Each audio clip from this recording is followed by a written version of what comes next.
प्रिय विद्यार्थियों, आज हम गौतम धर्म सूत्र के तृतीय प्रश्न के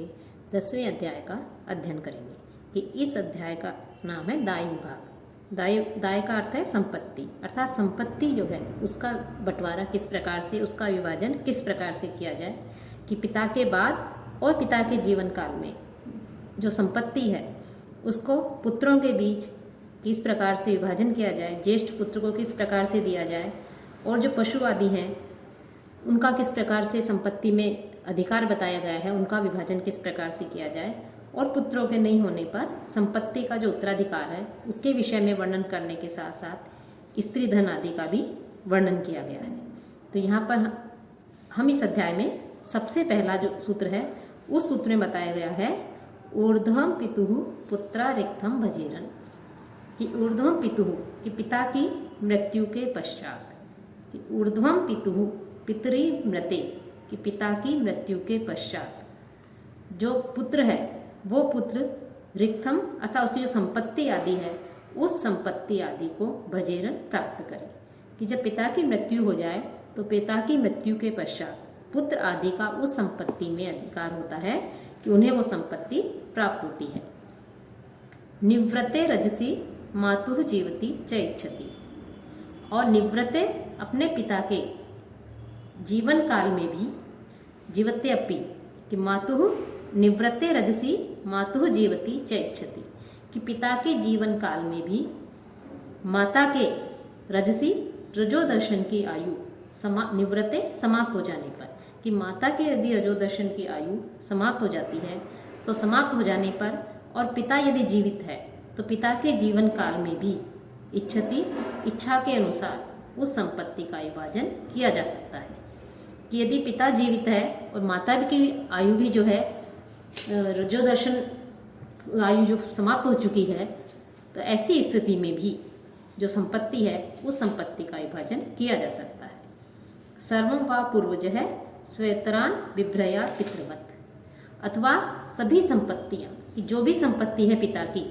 वो सारी संपत्ति जो पिता जो ज्येष्ठ पुत्र है सबसे बड़ा पुत्र है उसको प्राप्त हो और जो ज्येष्ठ पुत्र है वह शेष लोगों का और अपने पिता के समान ही भरण पोषण भी करे, कि या सबसे बड़ा जो पुत्र है ज्येष्ठ पुत्र है उसको संपत्ति प्राप्त हो, उसको संपत्ति मिले और वो जो अन्य जो उसके अनुज हैं या अन्य जो शेष जो लोग हैं उन लोगों का, अपने संबंधियों का, अपने बंधु बांधवों का भी वो जो है पिता के समान ही भरण पोषण करे। विभागे तु धर्म वृद्धि ही, लेकिन यदि विभाजन संपत्ति जो है उसका विभाजन कर दिया जाता है तो उससे जो है धर्म की वृद्धि होती है, विभाग से धर्म की वृद्धि बताई गई है। अब जो संपत्ति है उस संपत्ति में किसको कितना भाग मिले, जो पशु आदि हैं उनका विभाजन किस प्रकार से हो उसका वर्णन करते हुए कहते हैं विंशति भागो ज्येष्ठस्य, कि जो ज्येष्ठ पुत्र है, बड़ा पुत्र है, उसको संपत्ति का जो 20वां भाग है वो उसे जो है विभाजन के रूप में मिलना चाहिए, उसे संपत्ति का 20वां भाग मिलता है। साथ ही साथ एक दंत पंक्ति वाले, एक नर और एक मादा पशु जैसे कोई, 2 दंत पंक्ति वाले पशुओं से जुती हुई गाड़ी और एक बैल अतिरिक्त मिलता है, कि उसे संपत्ति का 20वां भाग तो बताया ही है, साथ ही साथ उसके लिए एक नर और मादा ये 2 पशु जैसे कोई भी पशु हो सकते हैं, ऐसे पशु हों और उन पशुओं से जुती हुई कोई गाड़ी हो जैसे बैलगाड़ी वगैरह ये हो, साथ ही साथ एक अतिरिक्त बैल भी उसके लिए बताया गया है। इन सब की व्यवस्था इसलिए की गई है कि जो ज्येष्ठ पुत्र परिवार में जो ज्येष्ठ पुत्र होता है उसके ऊपर अनेक प्रकार के जो है उत्तराधिकार होते हैं, उसे उन उत्तराधिकारों का पालन भी करना पड़ता है, अपने जो उत्तरदायित्व हैं उन उत्तरदायित्वों का भी पालन करना पड़ता है, इसलिए उसे अतिरिक्त जो है संपत्ति देने के लिए कहा गया है। काणखोर कूटवणेटा मध्यमस्य अनेकाश्चेत, और जो मध्यम पुत्र है, मंझला पुत्र है, कि तो ज्येष्ठ पुत्र के लिए बताया है कि मंझले पुत्र के लिए बताया है कि उस पुत्र को एक आंख वाले पशु दे सकते हैं, वृद्ध बिना सींग वाले, बिना पूंछ वाले अतिरिक्त पशु मिलते हैं। यदि पिता के पास में बहुत सारे पशु हों तो उसमें से इस प्रकार के पशु कि बिना पूंछ वाले, बिना सींग वाले ऐसे पशु जो आदि जो हैं वो मंझले पुत्र को दिए जाते हैं। और इसके अतिरिक्त जो सबसे छोटा पुत्र होता है उस छोटे पुत्र को भी संपत्ति का जो बंटवारा किया जाता है, विभाजन किया जाता है, वो तो मिलता ही मिलता है। उसके अतिरिक्त भी जो है, जो कुछ उसे दिया जाता है अंश के रूप में मिलता है, उसमें जो है अन्न आदि है, मेड़ आदि है, कोई लोहे के बर्तन आदि यदि घर में है तो वो छोटे पुत्र को मिलते हैं। सफ़ेद बैलों से जुती हुई गाड़ी और जो घर होता है वो घर भी जो है एक तरह से जो छोटा पुत्र है उस छोटे पुत्र को दिया जाता है। कि छोटे पुत्र के लिए इस प्रकार से यहाँ पर विभाजन बताया गया है। धान्य आदि भी उसे मिलता है। तो ज्येष्ठ, मध्यम और छोटे पुत्र, यदि तीनों पुत्र हैं, इन तीनों पुत्रों को इस प्रकार से संपत्ति का जो है उनमें विभाजन किया जाता है। समधा चैतरत सर्वम, इसके अलावा ये तो अतिरिक्त अंश उन्हें मिलता है कि बड़े पुत्र को, मझले पुत्र को और सबसे जो कनिष्ठ छोटा पुत्र है उसको ये अतिरिक्त रूप में ये पशु आदि जो है, अन्न आदि है, घर आदि है, बर्तन आदि हैं, पात्र, लोहे के पात्र आदि हैं, इनका विभाजन के बीच में इस प्रकार से किया है। इसके अलावा जो संपत्ति है उस संपत्ति का भी जो है विभाजन उन तीनों के मध्य में समान रूप से किया जाता है। एकैकम वा धन रूपम काम्यम पूर्वः पूर्वो लभते, अथवा ज्येष्ठता के अनुसार वे इच्छा के अनुसार एक प्रकार की संपत्ति ग्रहण कर सकते हैं। कि अथवा यदि तीनों जो भाई हैं वो आपस में वार्तालाप करके आपसी रजामंदी से जो है एक प्रकार की संपत्ति जो है वो ग्रहण कर सकते हैं। किसी ने घर ले लिया, किसी ने खेत ले लिया, किसी ने वाहन ले लिए, किसी ने पशु ले लिए। तो इस प्रकार से अपनी इच्छा के अनुसार वो आपस में मिलजुल करके भी उस संपत्ति का जो है विभाजन कर सकते हैं, लेकिन उनके बीच में किसी प्रकार का कोई कलह या क्लेश नहीं हो, आपसी प्रेम भाव से बैठ करके वो इस प्रकार से विभाजन कर सकते हैं। दशकम पशुनाम, अथवा यदि बहुत अधिक पशु हों तो उन पशुओं में 10-10 पशुओं को वो ग्रहण कर सकते हैं। न एक शफ द्विपदाम, लेकिन किसी भाई को एक खुर वाले पशु जो है 10 नहीं मिले या 10 सेवक या सेविका नहीं मिले। कि किसी भी भाई को यदि एक खुर वाले पशु हैं, वो पशु जो है या 10 सेवक या सेविका हैं किसी के पास और वो सारे एक ही भाई ले ले, तो इस प्रकार का भी नहीं हो। विभाजन जो है पूर्ण रूप से और सही तरीके से जो है करने के लिए इसमें बताया गया है। और ऋषभो अधिको ज्येष्ठस्य, और जो ज्येष्ठ पुत्र है यदि अनेक स्त्रियां हैं, ऋषभो अधिको ज्येष्ठस्य, यदि अनेक स्त्रियां हैं किसी व्यक्ति की, तो पहली स्त्री का जो पुत्र है उस पुत्र को एक बैल अधिक मिलता है। यदि किसी ने बहुत अधिक एक से अधिक जिसकी पत्नियां हैं, एक से अधिक जिसने विवाह किए हैं, तो उनमें जो सबसे पहली स्त्री है, सबसे पहली जो पत्नी है, उसका जो पुत्र है उस पुत्र को एक बैल अधिक देने के लिए शास्त्रों में कहा गया है। ऋषभ षोडशा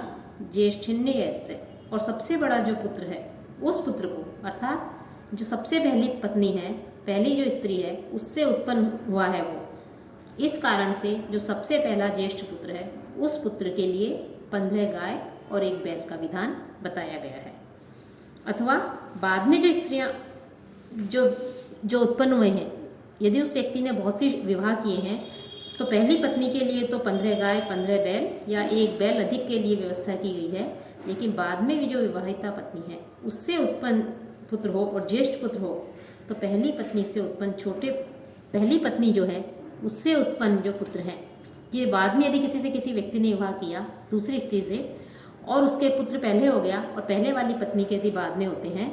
तो उस पहली पत्नी से उत्पन्न जो छोटे पुत्र हैं उनके साथ बराबर का भाग वो दूसरी पत्नी के पुत्र को, चाहे वो ज्येष्ठ पुत्र ही क्यों न हो, उनके बराबर के भाग के ग्रहण की व्यवस्था की है। प्रति मातृवा स्व वर्गे भाग विशेष है, अथवा माता के अनुसार प्रत्येक वर्ग के जो पुरुष पुत्र हैं उन पुत्रों का विशेष भाग जो है निर्देशित बताया गया है, निर्धारित किया गया है कि इस प्रकार से उनका निर्धारण होता है। और जिस पिता के कोई पुत्र नहीं हो, पुत्रहीन हो, वह अग्नि और जो प्रजापति है उस प्रजापति को भी जो है भेंट चढ़ा करके अपनी पुत्री से अस्मद अर्थम अपत्यम, कि मेरे लिए तेरा पुत्र हो, ऐसा कहकर पुत्र उत्पन्न करने के लिए कहे। अर्थात पुत्री का पुत्र, कि पुत्री का जो पुत्र होता है उस पुत्र को भी संपत्ति का अधिकार दिया गया है कि जिसके यदि कोई पुत्र नहीं हो तो वो अपनी पुत्री के पुत्र को भी जो है संपत्ति का अधिकारी बना सकता है। और अभिसंधि मात्रा पुत्रिका एकेषां, कि कुछ आचार्य हैं, कुछ विद्वान हैं, उनका ये कहना है कि कन्यादान के समय ही पिता की जो अब की अभिसंधि से पिता जो है उसके समर्थन से जो है पुत्री जो है वो पुत्रिका ही हो जाती है। और यदि कोई तत्संशयन उपच्छेद भातृका, कि इस भय से किसी ऐसी कन्या से विवाह नहीं करना चाहिए जिसके कोई भाई नहीं हो। कि यदि कोई इस प्रकार से जो है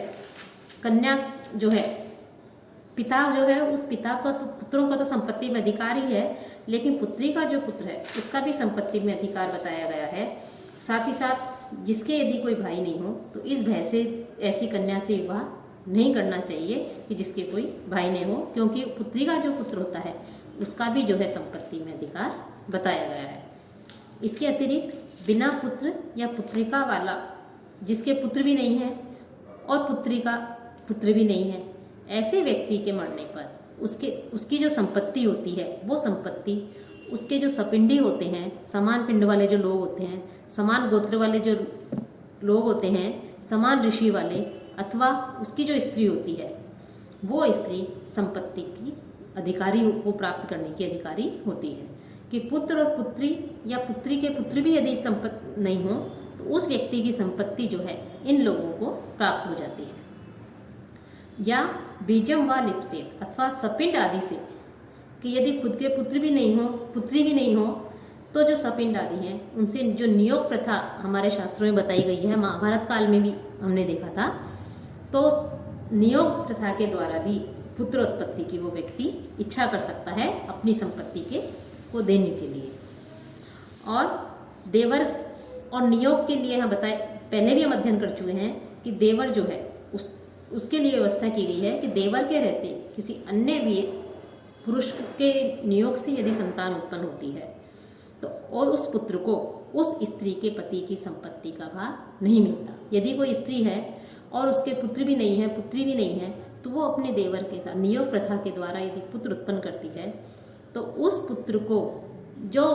उसकी माता का जो पहला पति है उस पति की संपत्ति का भाग नहीं मिलता है, वो उसका उत्तराधिकारी नहीं होता है।